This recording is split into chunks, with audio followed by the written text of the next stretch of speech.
Welcome to the channel Easy Biology. In the last lecture, we discussed about the experiments, the landmark experiments that led to the discovery or the conclusion that DNA contains the information that is inherited from parents to offsprings. Today's lecture will focus on its structure, function, and properties. As we know that DNA is a polynucleotide molecule, and these nucleotides they form a polymer. And DNA is found in nucleus, in chromosomes, and apart from nuclear chromosomal DNA, it is also present in mitochondria and chloroplast, and this is called the extranuclear DNA. And all of them they carry the genetic information. Uh, Regardless of the location, whether the DNA is present in the nucleus, mitochondria, or chloroplast, it consists of a nucleotide. And the structural composition of nucleotide consists of a nitrogenous base, a sugar, and a phosphate molecule. This is the base, which is nitrogenous. This is the sugar, and this is the phosphate molecule attached to sugar. The point labeled X in the sugar, if it contains a hydrogen, then this molecule will be a DNA molecule. But if it contains a hydroxyl group, this will be an RNA molecule.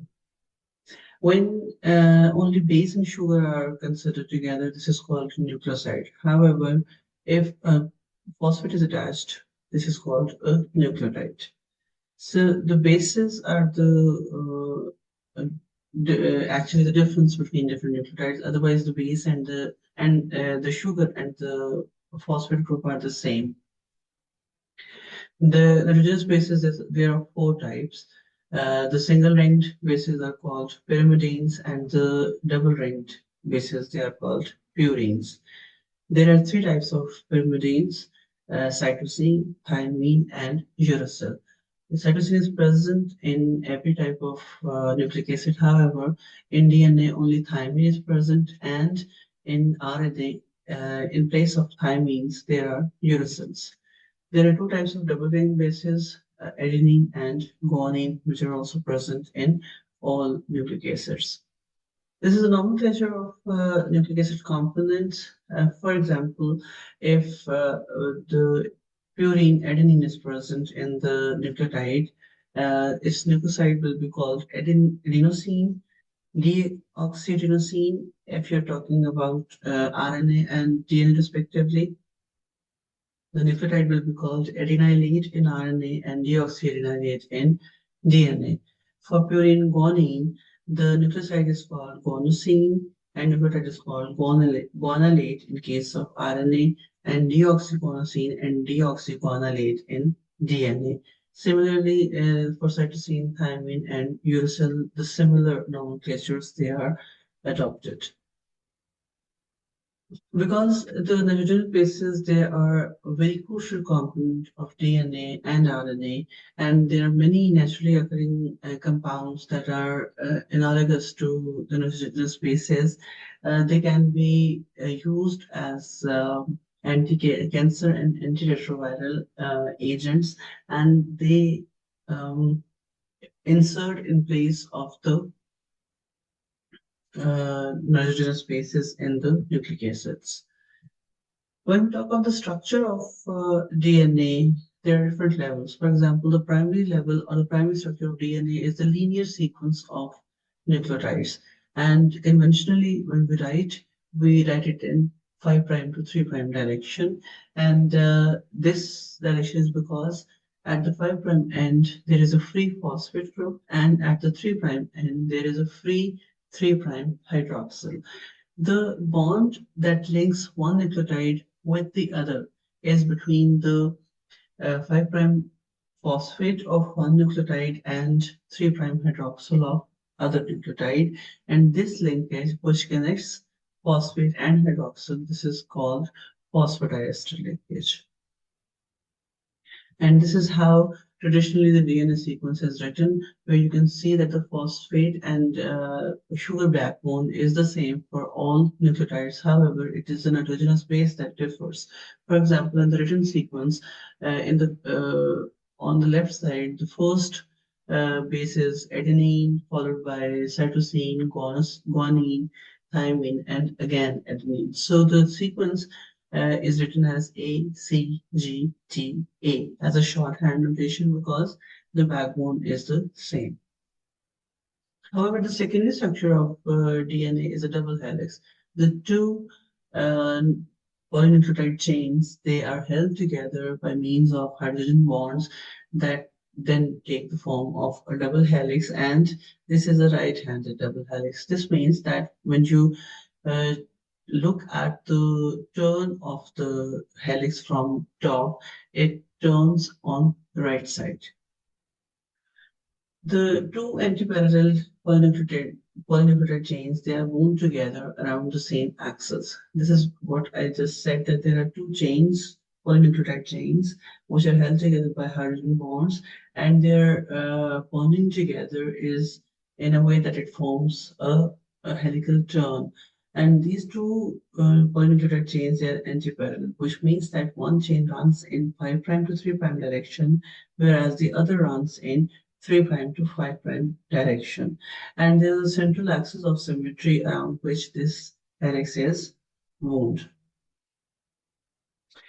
The binding force between the two strands is the hydrogen bond, which is a chemical bond in which hydrogen atom of one molecule is attracted to an electronegative atom in another molecule. And this electronegative atom is mostly nitrogen, oxygen, or a fluorine atom, which means that an atom with more electron density. So this is how the antiparallel strands are held together by means of hydrogen bond. There are three hydrogen bonds between guanine and cytosine, whereas there are two hydrogen bonds between adenine and thymine. And the distance between an AT base pair is greater compared to a GC base pair because between GC base pair there are three bonds. So this pair is more tightly held together, as indicated by the distance between them, which is wider compared to the distance between the part of helix which has AT base pair. In addition to this interaction between the two strands, there is also another phenomenon which is important in keeping the helix in its proper form, which is base stacking, which means that the base adjacent bases in the same strand, they sit onto one another, and this is because the bases in the DNA, they are planar and they have a tendency to sit on one another or to stack on one another, and this stacking is mitigated by certain weaker interactions compared to hydrogen bond, and these are mainly hydrophobic interactions and van der Waals forces. The structure we just discussed is of a generic DNA molecule. However, the DNA can occur in various forms. Mostly, it is a B form of DNA which is prevalent in the cells. However, in certain conditions, this can change to different forms. For example, A, Z, C, D, or E. Among them, only A and Z are common after the B form DNA. However, other forms are also found in specific types of organisms. And this deviation in forms is mainly based on the structural diversity. The B form DNA is most commonly present. It was originally deduced from the X-ray diffraction studies of Rosalind Franklin, and this is a form that is present at 92% relative humidity. The A form DNA was also originally identified by X-ray diffraction analysis, but when water content was lower, almost at 75% humidity. Both B and A type DNA, despite their relative humidity content, they are right-handed helix. However, the Z type DNA, it is a left-handed double helical structure and it forms a zigzag pattern. The C-type DNA is formed at even lower relative humidity of 66% and when lithium and magnesium ions are present in the solution. The D-type DNA is a rare variant and it has 8 bases per helical turn, which makes the turn a bit short compared to the normal helical turn, which consists of roughly 10 base pairs. The E-type DNA is named after the appearance, which is extended or eccentric. This is a normal, the structure of a normal B-type DNA, where the helical turn around the central axis of symmetry, it has a diameter of 20 angstrom. Because of the helical nature, there is a minor groove between adjacent turns and there is a major groove. The backbone consists of sugar phosphates and the one helical turn, which consists of 10 base pairs, has a complete turn of 34 angstrom. And the distance between two adjacent base pairs is 3.4 angstrom.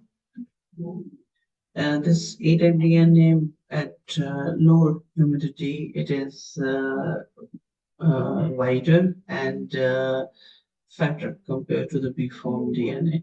This is a comparison of different types of uh, DNA forms at different conditions, and this table clearly shows that humidity, presence of ions, and many other factors, they affect every aspect of DNA structure, whether it's the shape or helical sense or diameter or rise per base pair or base pair per turn, the number of base pairs per turn, pitch, rotation, etc. So we shall stop here, and the next lecture we will continue from here, and we'll discuss how this DNA interacts with proteins in eukaryotes and forms the chromosomal structures, and how those chromosomes are packed inside the cell. Thank you very much for your attention.